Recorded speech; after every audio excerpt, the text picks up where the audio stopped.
So hello guys and welcome back to the channel. Today I'm going to compare Google Gemini versus Google Gemini Advanced and tell you which is better.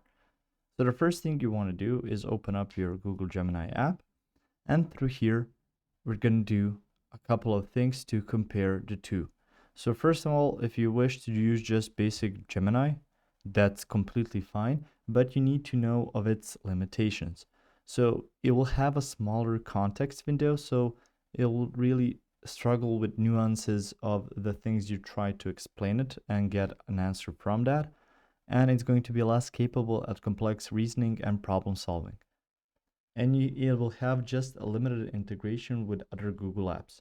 But it's really good, and you don't have to pay for it for using it as an everyday AI helper or something like that. Just don't expect too much from it. You can use it as a helpful guide, but for something more professional, so you should use Gemini Advanced.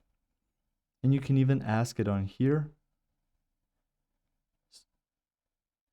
is Gemini Advanced that much better than Gemini?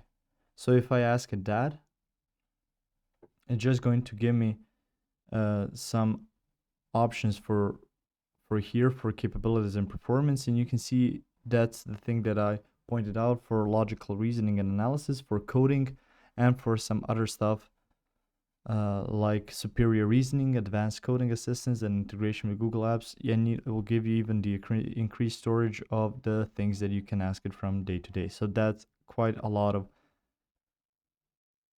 advantages of Gemini Advanced. If you found this information helpful or useful, you can like the video. You can also share the video.